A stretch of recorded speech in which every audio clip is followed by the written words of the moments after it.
Hello, everyone, and welcome back. I'm Dawn Westmoreland of the Empowered Whistleblower Radio Show, where we talk about resiliency, building resiliency muscles. We talk about courage. We talk about trauma, overcoming, being the best version of yourself.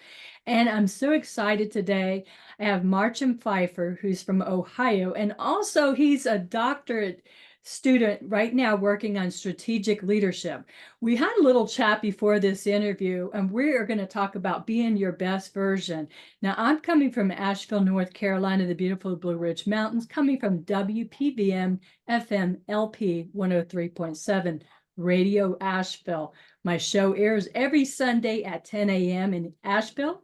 Because it's syndicated, it may come up at a different time and date. Marchem, welcome. How are you today? I'm doing wonderful. I'm excited to do this. We had a wonderful pre-recording conversation. I think we can delve deeper into what was discussed and figure this out as we go. Yeah, and in that every day.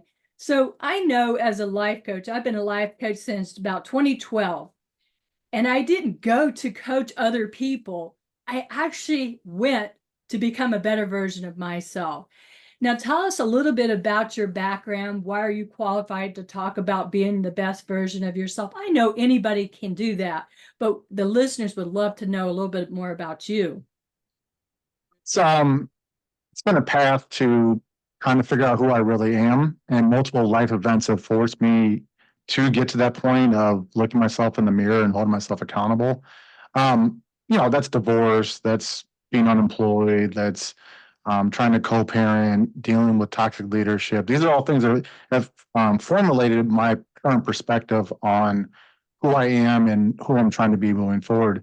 Um, I've done a lot of research and a lot of classes in counseling and psychology, and um, I have a master's degree in education, but a lot of the stuff I needed to do, I took a bunch of grad level psychology classes. And while I was going through my divorce, I read a bunch of counseling books and psychology books and communication books and relationship books.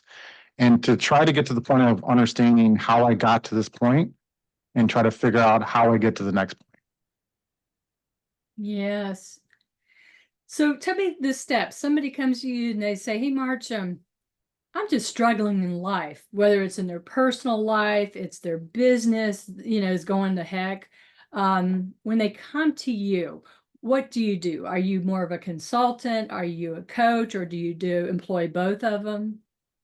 I try to do both routes, right? So what's up for me in my own life is almost like you're the mentor coach. So you're trying to figure out where they're at and meeting them where they're at, and then trying to formulate a plan forward. So what are your pain points and how can we create solutions surrounding that? And then have a plan of here's the next what we're going to do in the next day. Here's what we're going to do in the next week, and try to hold them accountable to ultimately. I can tell you all day long all the steps that I took, all the things that I think you should be doing, but unless you take control of your own life and try to figure this out, then it's never going to move forward.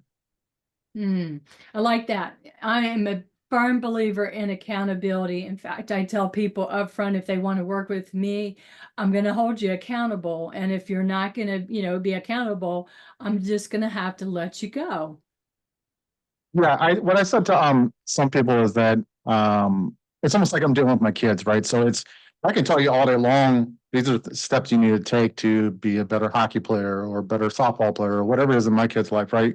But like in my son's case is that he's now in high school, and I'm like, I can't take your hand and go talk to your coach for you. You have to do these things. You have to show up to the weight room and go train. You have to show up to practice and give your all. And you have to do the extra steps that are going to make you better and create the core muscle memory tied to being a better person and better athlete and everything in your life. Marchem, how does somebody know how to become the best version of themselves? I mean, I've heard people say, "Well, I don't have any hobbies," or "I really don't, I'm miserable at work. I don't know what I want to be." I mean, how do you help them figure out their best version of themselves? Often the first thing I say is that, hey, I don't know either.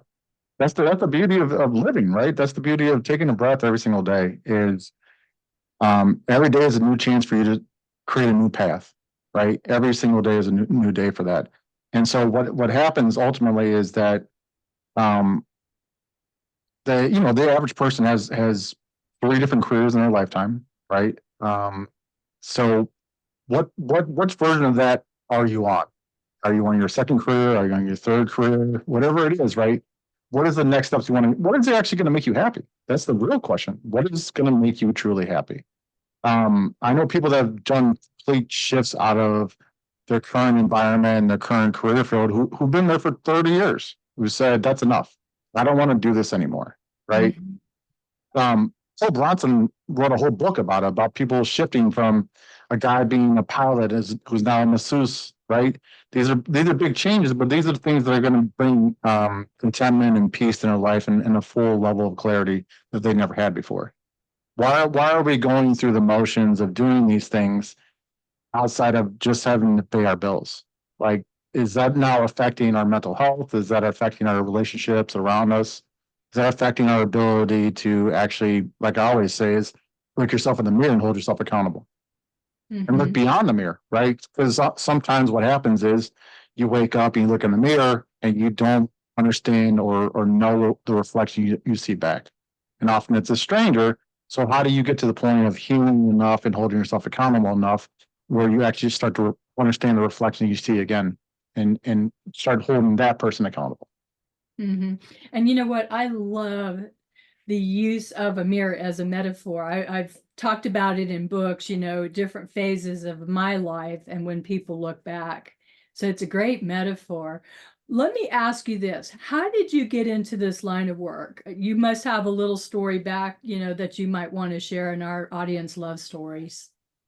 It's as we spoke on the pre-conversation, it's a level of um often taking the option that maybe I shouldn't have taken, like making mistakes as a leader or being under super toxic leadership, right? And how that affected me in the long run. Ultimately, in my case, I ended up with workplace PTSD from a certain employer, right? And how I've had to get to the point of dealing with that head on and moving forward from it. Yeah. And both of us are Air Force. We have Air Force backgrounds. We're veterans and stuff. Let me ask you this. You were in the Air Force for 4 years, and that's a long time. 4 years, no matter what you're doing, is still amount of time. What did you get out of the Air Force that you bring forth today into the work that you do? Oh, so many things. I always say that I wouldn't be the person I was today without the foundational pieces that the Air Force built. The core values of service before self and excellence in all we do, integrity first, right? Those are the things that I've hold true. So it's my dad especially used to talk about integrity, and I'm like, you have no idea what you're talking about. And then went to the Air Force, and they essentially feed it into you of integrity first. This is hold yourself to a higher level of accountability, and that's what I've put into everything I've done since then. And I always say Mhm. that there's a level of discipline and routine that you take from being in the Air Force that you can put in every piece of your life that will make you successful. Mhm.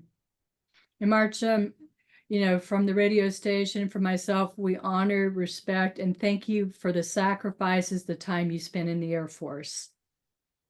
You're welcome. I sing for you and all the other veterans that are out there for sure. Yeah. Where do boundaries come in when it comes to being the best version of yourself?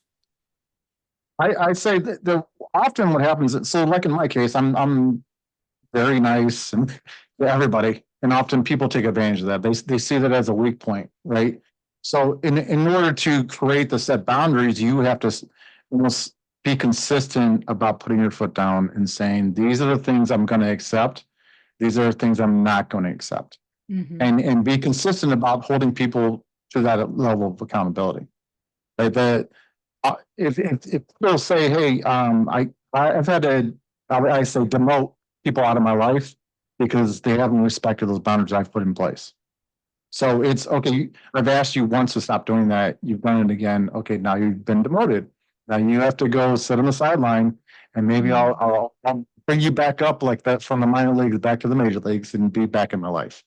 But Mhm. oftentimes I have to look, turn my back and keep it moving because the old adage of life's too short and we don't have enough time to find that peace and a level of contentment, Mhm. that why are we wasting on people that aren't going to respect our values and who we're trying to be, and aren't even trying to take a little bit of effort to try to align with that. Yeah. And I always like to say it a little differently, that life is too long not to be happy. And people crack up and they're like, no, it's supposed to be life's too short. No, Yeah. it's too long. My version is too long if you're not happy. Marchem, where does being the best version of yourself fit in the workplace? And that's a broad question.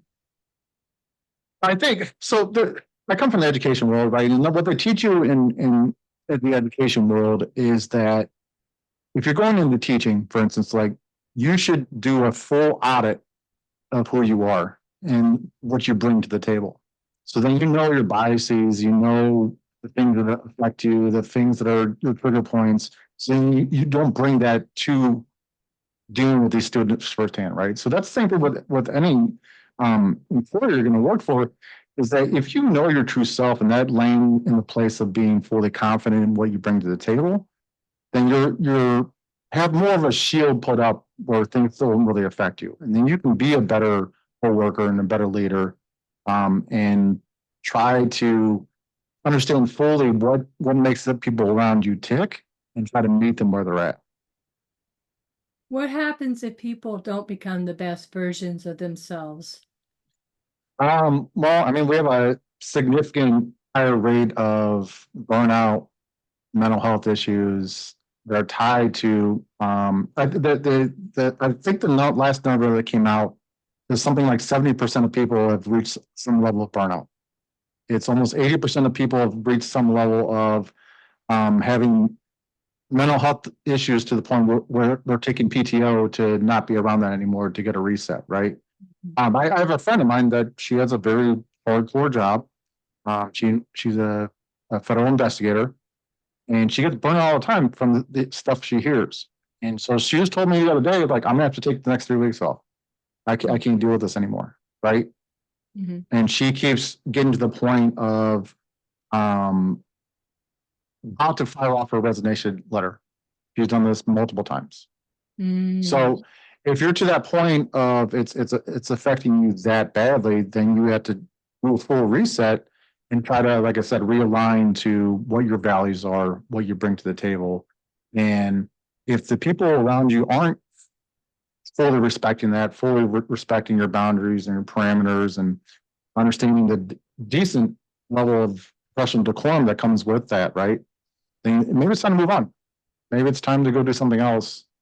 But at the same point, like I always say, people, is this current job market is terrible. So then you have to weigh all that out. How long am I going to be out of work for? Right. So the average person right now, just a quick data point, is that the average person is out of work right now for 30 weeks. It's the average person. Mm. So some people it's been 12 months, some people it's been longer. Right. And so that the if you don't get to the point of being at peace and understanding you bring to the table, then there's a lot of things, a lot of the factors that go into what your worth is within the job, right? But also what your worth is, how people portray your worth. So you can add in ageism and everything that comes with that.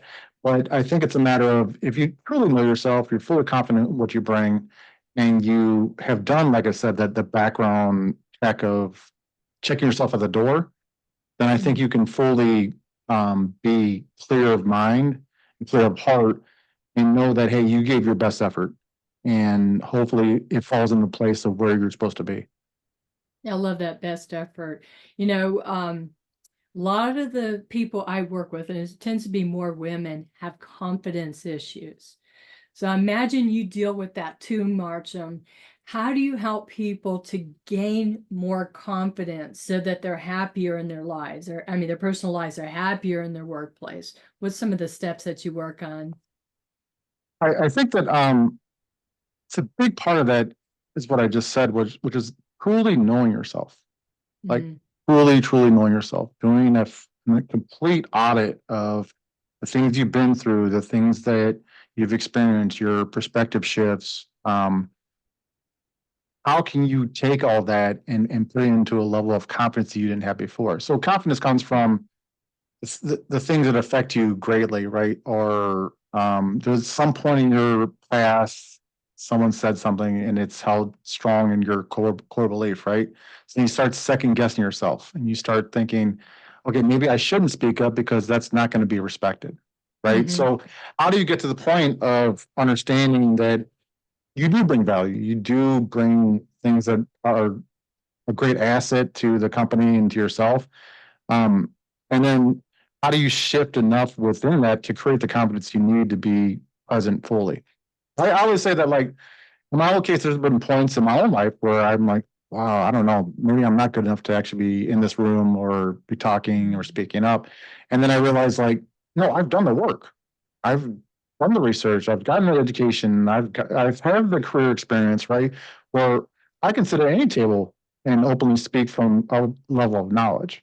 And I think people need to get to that point of understanding the value they bring and truly understanding that, right? And until you get to that point, you're always going to be second guessing yourself. But also, as you and I have discussed in this, is that you can still bring that confidence, and the level of toxicity within the environment is going to greatly affect it no matter what. Mm-hmm. So you have to figure out what room you were meant to be in, and then you can stop hiding your true self from that room. Mm. Well said, well said. Now you're working on your doctorate degree, as I mentioned earlier, in strategic leadership. It's something that I also looked at too and very deeply considered. What do you hope to get out of that program that you can use in the future with helping people? So there's a lot of leadership theories and a lot of there's thousands of articles on leadership theories and like I just wrote a paper on psychological safety and what that means within the work environment. What I hope to get is that a true understanding of the right level of leadership, and often that's a mix of centered leadership with servant leadership coupled together, right? But also it's truly knowing your people and where they're coming from and meeting them there, right? So that's what I'm learning a lot about. Yeah, I mean, there's case studies and, like I said, books and articles that come with that. But what I'm really seeing is that consistency of how you treat people and allowing them a voice to be a part of the group is a bigger deal than anything. Treating people like, hey, I understand you have a family and you have kids, and that is truly the important thing.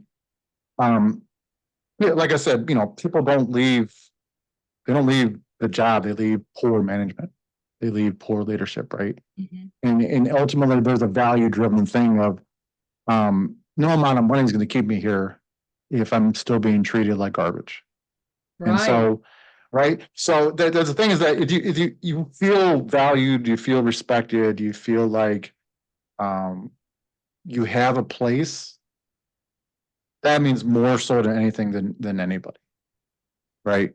So I mean, it's been proven multiple times that if you could pay me $50,000 more a year, but if I'm keep being treated like an afterthought, and I'm in my case, in turn, ending up being diagnosed with workplace PTSD, then what am I truly getting out of this?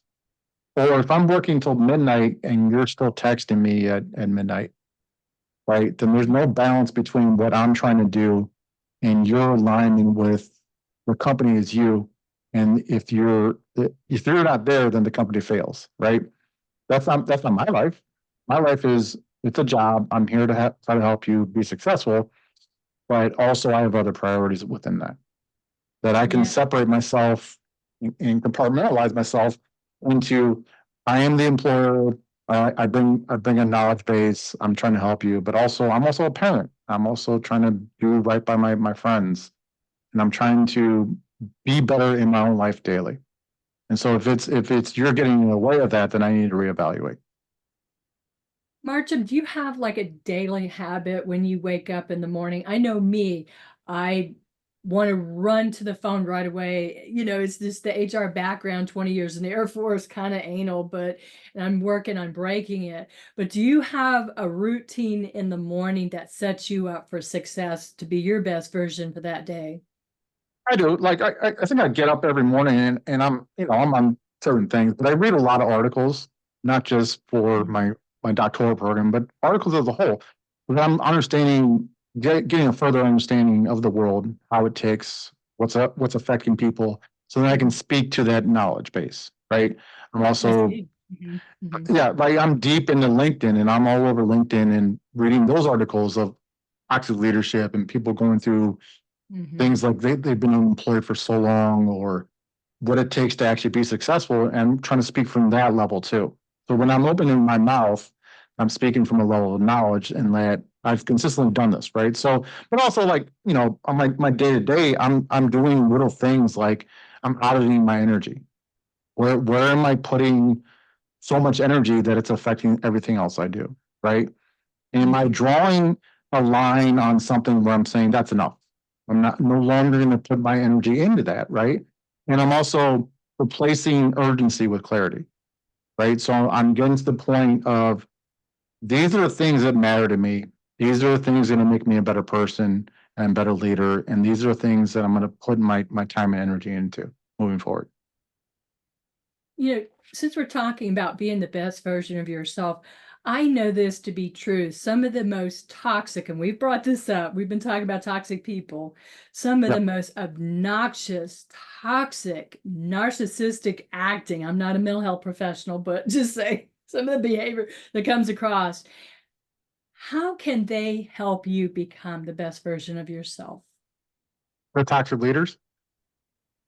The I always say that the toxicity is tied to performative leadership, right? I'm going to do these things so my bosses think I'm doing the right by my people, when in Mhm. turn I'm not, right? So I always said that the things that I've learned on how to be a leader are either the mistakes I've made myself, or I've had several toxic leaders where I'm like, I don't want to do that when I'm in a position of leadership myself. Don't talk down to people. Don't be condescending. Don't be dismissive. Um, don't micromanage. There's several things that go into this, right? But it's also, um, what can I take from that person that's going to allow me to be the best leader or person possible? And that's Mhm. often, unfortunately, it's do the opposite of what that person's been doing, right? The complete 180 of, don't treat people that way. Treat people with respect. Treat them with empathy. Treat them with compassion, and lead from that front. Mhm. Yeah, thank you. And if you're just checking in, I am Dawn Westmoreland, your talk host, syndicated radio talk host. I'm talking to Marchem Pfeiffer. We're talking about being the best version of yourself. Now, Marchem, you've written some books. How many books have you written, and what are the titles? So there's one that's currently published. It's called Navigating Leadership from Toxicity to Triumph. And I have 7 other books in my pipeline that are about 90% done. Those are leadership books. Those are books on parenting digital natives. Those are books on, one's called Beyond the Mirror, about holding yourself accountable. And then I'm currently about 75% of the way done of a book called Half Built Houses. It's a hybrid memoir of dealing with divorce and how to heal from divorce while trying to be present to the people around you. Mhm. And so the concept is, Half Built Houses, we at one point created a house together, and now we'll only have portions of houses that we're trying to deal with, and how to navigate that daily. So there's a lot of stuff that goes into. I'm big into writing about burnout and toxicity and leadership and healing and finding yourself. Um, but also, how can I take those concepts and help people around me? Mhm. You know, we're all unique. We're all very different. There's many people out there talking about leadership, toxicity in the workplace, micromanagement, so on. Marcia, what makes you different than other leadership experts? That's a great question. I was told the other day that there are 11,000 books that come out daily on Amazon, right? 5 to 6,000 of those are leadership books. To I'm your not point, surprised. to your point, right? The market is super saturated. I think what I'm coming from often when I write things on Medium, on LinkedIn, on those kind of things, right, are a deeper level of vulnerability and rawness and things that people can resonate with, from my own story of you know, being a level of heartbreak or being hurt or um, feeling super frustrated that I'm not seeing the outcomes that I think should be there, right? So holding Mhm. myself accountable to, okay, you've done the steps, now is a level of patience you have to be at, right? So trying to get people the real-time stories of what I've been through, how that resonates with them, this is the path forward. For instance, I wrote a Medium article about being in a relationship that I thought was going to last, and then going to those same spots years later, and what that felt like to be in those same spots, but not with that person anymore. So it's about the title of the article is waving at past memories from the airplane, right? So we no longer are a part of that, but it still affects us in some manner. And how are we internalizing that and moving forward? Gotcha. You know, if you were to go back and redo things, live a different lifestyle, would you do it or would you keep the same life journey you've had right now? And why? If you and I discuss this, so I would keep it. I've made a lot of mistakes. I don't have regrets necessarily. I don't. I understand that there's a story and a core memory that comes from decision making and paths we've chosen. Could I have stayed in the Air Force for the full 20? Sure.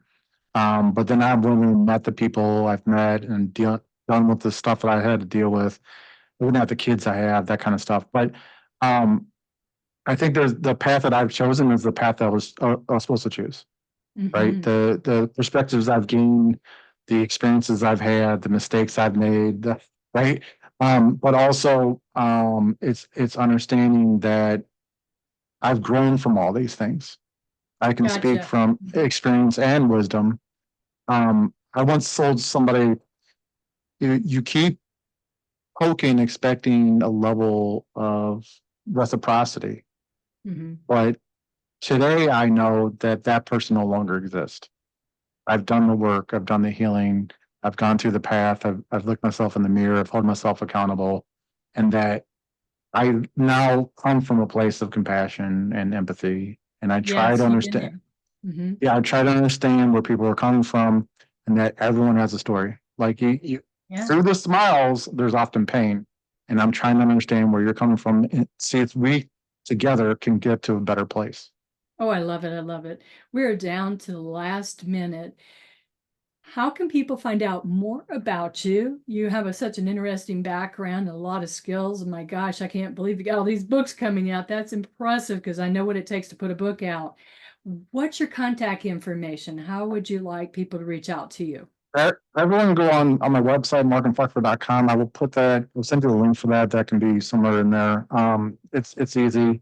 It has all my links to stuff I've written, the courses I'm writing, but I'm building a leadership academy, those kind of things. I'm also building a program called the Reunion, where it's allowing yourself to get back to the person you thought you should be, and how to do the steps to get to that point. But also, like, you can contact me via email or through the website, and we can discuss anything you want to discuss, and we'll figure it out together. And for our listeners, I'm going to help you out a little bit because I have never heard the name Marchem before. And I thought, wow, I wonder what the background is on that name. Very unique name. Marchem is M as in Mary, Archem, Pfeiffer, P as in Paul, F as in Frank, Eiffer.